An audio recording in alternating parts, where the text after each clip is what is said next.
जो लगन लग गई वो न टूटे। प्रभु अनुभव ध्यान हुए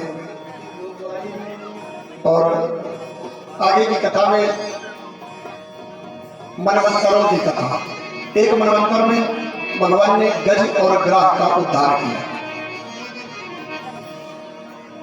आसीद गिरिवरो राजन त्रिकोटि विश्वतः क्षीरो देनावृतः श्रीमान योजनायुतमुच्यतः।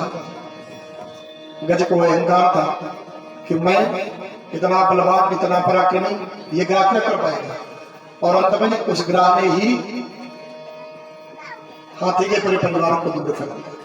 हाथी को ज्ञान दिया। हम भी अपने परिवार में खूब अहंकार करते हैं, बहुत बड़ा परिवार, लेकिन जब कष्ट का समय आता है तो एक एक करके सारे लोग छोड़ देते हैं। और एक दिन ऐसा आता है कि खुद ही लोग कहते हैं कि भैया हमारे बाबूजी कब जल्दी जाएंगे। आता है एक दिन, बोले 2 साल से बेड में रहे हैं, बेड रेस्ट में, अब तो चाहते हैं कि ये चले जाए। जिसके लिए पूरी जिंदगी आपने प्रयास किया वही कह देता है चले जाए। इसलिए और हाथी को जब सब ने सारे छोड़ दिया तो छोड़ करके अब हाथी ने भगवान को पुकारा। हम भी तो आखिर में यही कहते हैं कि हे प्रभु अब तुम ही एक सहारा, आसरा इस जहां का मिले ना मिले, मुझे तेरा नजारा सदा चाहिए। चांद तारों में फलक यूं दिखे ना दिखे, मुझे तेरा नजारा सदा चाहिए। कमल पुष्प उखाड़ करके भगवान को प्रार्थना करी। भगवान ने आकर के पहले ग्राह का उद्धार किया, फिर गज का उद्धार किया। क्यों? भगवान कहना चाहते हैं यदि तुम मुझे पकड़ोगे ना तो हो सकता है तुम्हारा उद्धार देर से हो, लेकिन मेरे भक्त के पैर पकड़ लिए तो उद्धार निश्चित है। इस तरह से गजग्राह का उद्धार किया। एक अन्य मनवंतर में समुद्र मंथन कराया। दुर्वासा जी ने इंद्र को एक माला पहनाई। इंद्र ने माला को फेंकी, क्रोध में आकर दुर्वासा जी ने श्राप दिया तुम श्रीहीन हो गए। सारी श्री समुद्र में चली गई। देवताओं ने भगवान से प्रार्थना करी। भगवान ने कहा देवता दैत्य मिल करके समुद्र मंथन करो। महाराज समुद्र मंथन होगा कैसे? बोले वो हम करवाए। दैत्यों को तैयार किया, मंदराचल पर्वत की मथानी बनाई, वासुकी नाग की रस्सी बनाई। और जैसे ही मंथन प्रारंभ करने लगे तो समुद्र में वो पर्वत नीचे जाने लगा। सबने पुनः पुकार की तो भगवान ने कच्छप रूप धारण किया। बोलिए कच्छप भगवान की। और कच्छप की पीठ कठोर होती है इसलिए उसको रोका। और मंथन जैसे ही प्रारंभ हुआ तो मंथन प्रारंभ होते ही सबसे पहले विष निकला।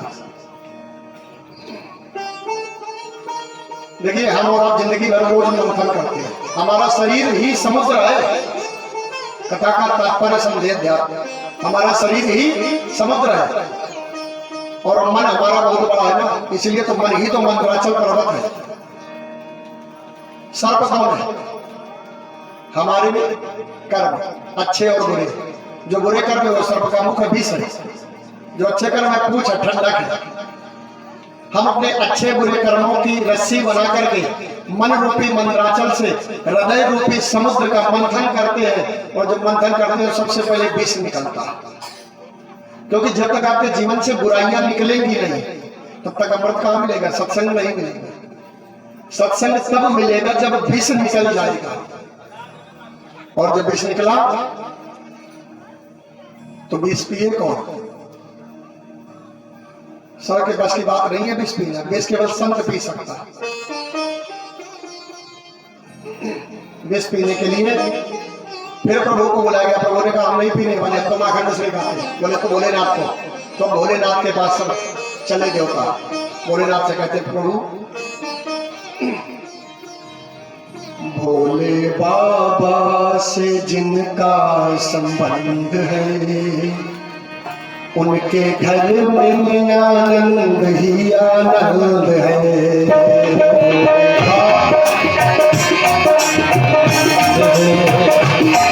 उनके घर में आनंद ही आनंद है। उनके घर में आनंद ही आनंद है। उनके घर में आनंद ही आनंद है।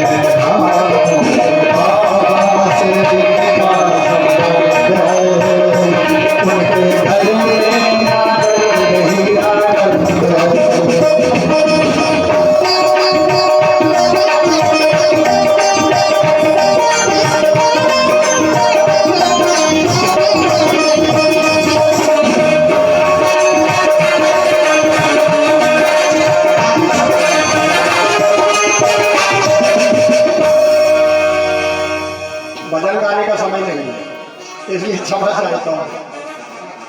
भोले बाबा के पास गए, बोले भोलेनाथ चलो विष पियो, चल के विष पिए।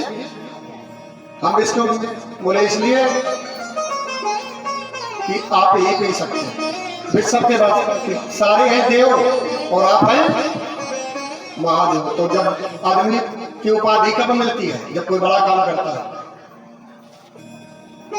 बोले ठीक है, आकर के विष पान और कैसे पिया? ततः करतली कृत्य, हाथों को ऐसे लेकर के विष पान, और दो शब्द बोले केवल विष को पीने में। पहला शब्द बोले रा, क्योंकि रा कहने से मुख खुल जाता है, बोल के देख लो। और दूसरा शब्द बोले मां, मां कहने से मुख बंद हो जाता है। राम, राम कहकर के विष को पी लिया। क्यों? भगवान कहना चाहते हैं यदि हमने विष को बाहर दमन कर दिया तो प्रलय आ जाएगी, और पेट में रख लिया तो अंदर जो हृदय में राम है ना, सीताराम, उनको कष्ट होगा। इसलिए यदि जीवन में आराम चाहिए तो विष तो पियो, लेकिन राम का नाम लेकर, तो फिर होगा क्या? विष राम। इसलिए विश्राम पाना है तो आराम की शरण में हो जाएगा आराम। भोलेनाथ इसलिए राम राम जपते हैं। और विष पिया, कंठ में रोका तो नीलकंठ हो गए। बोलिए नीलकंठ भगवान की। पुनः मंथन शुरू हुआ, कामधेनु निकली, ऋषियों को दी गई। चंद्रमा निकला, भोलेनाथ को दिया गया। उच्चस्रवा घोड़ा निकला, बलि को मिला। ऐरावत हाथी निकला, हाथी को मिला। ऐरावत हाथी इंद्र को मिला।